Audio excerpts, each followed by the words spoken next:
Bharat Putin के समर्थन की कीमत चुका रहा है।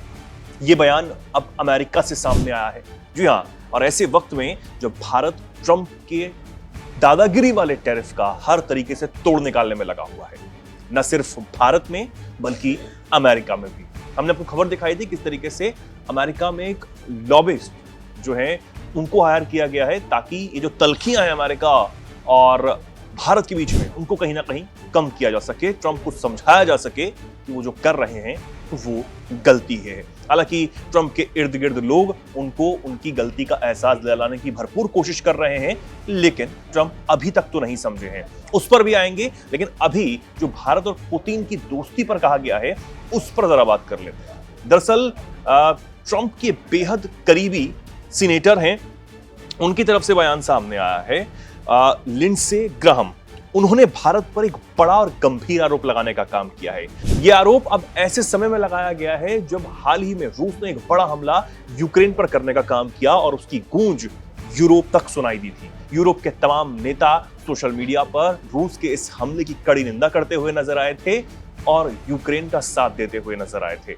लेकिन अब लिंडसे ग्राहम की तरफ से भारत और तमाम ऐसे सहयोगी जो लगातार रूस से तेल खरीद रहे हैं उन पर क्या कुछ कहा गया है, जरा वो जान लेते हैं। दरअसल उनकी तरफ से एक ट्वीट किया गया और बहुत सारी चीजें आप इसमें अगर गौर करेंगे तो ये कहीं ना कहीं ब्रिक्स को चुनौती देने वाली बात लगती है। उन्होंने अपने एक्स प्लेटफॉर्म पर लिखा है कि भारत, चीन, ब्राजील और अन्य देश, आपको कैसा लग रहा है कि आपकी खरीदारी के कारण मासूम नागरिकों, जिनमें बच्चे भी शामिल हैं, की जान चली गई।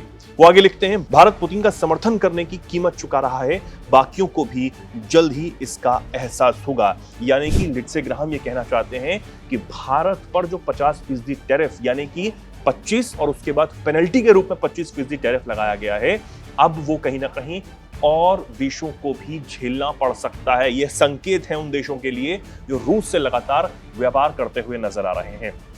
ये भारत कहीं ना कहीं पहले समझ चुका था, इसलिए ही जो ब्रिक्स के देश हैं उनसे अपने संपर्क बनाने की, बढ़ाने की जो कोशिश है वो लगातार की जा रही थी। अब प्रधानमंत्री जिस तरीके से जापान में है तो वहां पर भी एक अलग रणनीति तैयार की जा रही है, ये बिल्कुल साफ है। वहीं देश में ये साफ कर दिया गया है कि हम नई मार्केटों की तलाश में हैं, नई मार्केट्स जो हैं उनको खोज रहे हैं ताकि ये जो समस्या ट्रंप टैरिफ की है उसका सॉल्यूशन परमानेंट निकाला जा सके। ये एक सबसे बड़ी बात है। अब जिस तरीके से अमेरिका लगातार भारत पर रिफाइनरी की मुनाफाखोरी का आरोप लगाता है, उस पर भी भारत जवाब दे चुका है। जयशंकर खुद कह चुके हैं कि अगर यूरोप और अमेरिका को इतनी दिक्कत है तो वो भारत से रिफाइनरी प्रोडक्ट्स ना लें। लेकिन इस पर अमेरिका कुछ नहीं बोलता, बल्कि ये बोलता है कि भारत पुतिन से दोस्ती और उसके समर्थन की कीमत चुका रहा है और अन्य सहयोगियों को डराने का काम अमेरिका की तरफ से किया जाता है। लेकिन अमेरिका के जो राष्ट्रपति हैं डोनाल्ड ट्रंप, उनके आसपास के लोग जो उनके इर्द गिर्द हमेशा रहते हैं, वो कहीं ना कहीं अब उन्हें चेताने का काम कर रहे हैं। भारत पर जो उन्होंने कड़े प्रतिबंध लगाए हैं उसका जवाब अब अमेरिका से ही ट्रंप को दिया जा रहा है।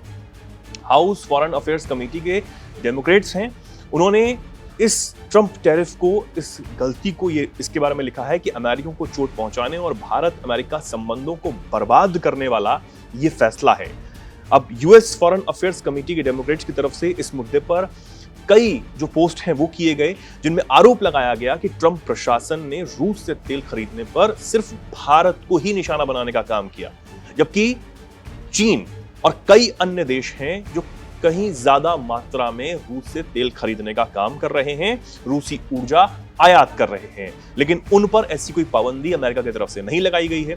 कमेटी ने अपने बयान में तीखा तंज भी कसा है और बताया है कि यह फैसला, ऐसा लग रहा है कि यह फैसला यूक्रेन को लेकर है ही नहीं। अब आप समझे कि यह सिर्फ रूस और यूक्रेन की जंग को लेकर नहीं है, ट्रंप के दिमाग में बहुत कुछ ऐसा भी है कि उसको लेकर ये भारत पर, सिर्फ या कहें सिर्फ भारत पर इस तरीके की जो पेनल्टी है वो लगाई गई है। इसी के साथ इस कमेटी की तरफ से यह भी कहा गया कि अगर डोनाल्ड ट्रंप रूस से तेल खरीदने वाले सभी देशों के खिलाफ सेकेंडरी टैरिफ लगाते हैं तो फिर भी बात समझ में आ सकती थी, लेकिन सिर्फ भारत पर सेकेंडरी टैरिफ लगाने का फैसला करने के भ्रामक नीतिगत परिणाम भी सामने आए हैं। चीन, जो रूसी ऊर्जा का सबसे बड़ा आयातक है, अभी भी रियायती कीमतों पर रूस से तेल खरीदने का काम कर रहा है और अब तक उसे ऐसी सजा से बचा लिया गया है। सवाल वही कि भारत पर क्यों पेनल्टी टैरिफ, चीन पर क्यों इतना दबाव ट्रंप नहीं बना पा रहे हैं। आगे सुनिए आप। पूर्व उपराष्ट्रपति हैं माइक पेंस। अब ये माइक पेंस वही पूर्व उपराष्ट्रपति हैं जो ट्रंप के पहले कार्यकाल में उपराष्ट्रपति थे, यानी कि बेहद करीब ट्रंप के, समझ रहे होंगे आप। उन्होंने भी ट्रंप को आईना दिखाने का काम किया है। ट्रंप की नीति की उन्होंने आलोचना की और कहा कि अमेरिकी कंपनियां और अमेरिकी उपभोक्ता अमेरिकी टैरिफ की कीमत चुकाते हैं। साथ ही पूर्व अमेरिकी उप विदेश मंत्री कर्ट कैम्पबेल ने अमेरिका भारत साझेदारी को 21वीं सदी में अमेरिका का सबसे महत्वपूर्ण रिश्ता बताने का काम किया और आगाह किया कि ट्रंप के लहजे और कार्यों से नई दिल्ली को अपमानित होने का खतरा है। इसके अलावा उन्होंने यह भी कहा कि किसी भी कीमत पर भारत को अमेरिका के आगे झुकने की जरूरत नहीं है। यह भारत को उन्होंने कहा है कि आप अमेरिका के बिल्कुल मत झुकिएगा। साथ ही वो कहते हैं कि प्रधानमंत्री नरेंद्र मोदी को राष्ट्रपति ट्रंप के सामने झुकना नहीं चाहिए और भारत कर भी यही रहा है। भारत ये साफ कर चुका है कि हम डरने वाले नहीं हैं, हम किसी के आगे झुकने वाले नहीं हैं। पीयूष गोयल, जो कि मंत्री हैं, उन्होंने भी एक बड़ा बयान दिया और उन्होंने व्यापारियों को बूस्टअप करते हुए कहा है इस 50% टैरिफ के बीच भी कि हम आने वाले समय में पिछले के मुकाबले ज्यादा व्यापार करेंगे और उन्होंने ये भी कहा है कि हमारे साथ कई ऐसे देश हैं जो मुक्त व्यापार समझौता करना चाहते हैं और ये दोनों तरफ की सहमति है, यानी कि विन विन एग्रीमेंट है। दूसरे वाला भी सहमत और हम भी सहमत।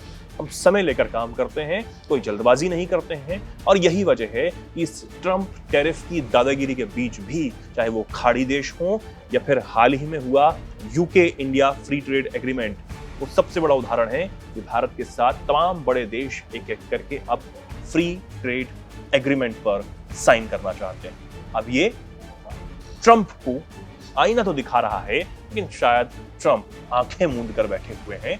उनको समझ में कब आएगा या फिर जो देर हो रही है इसकी कीमत कौन चुकाएगा, ये समय के साथ पता लगेगा। और देश में इस वक्त अमेरिका के प्रोडक्ट्स को बॉयकॉट करने की बात भी हो रही है, यानी कि कहा यह जा रहा है कि भारत में बने हुए जो प्रोडक्ट्स हैं, जो व्यापारी हैं, उनको अब बढ़ावा देने का समय आ गया है ताकि कोई भी इस तरह बाहरी दबाव भारत पर ना बना पाए।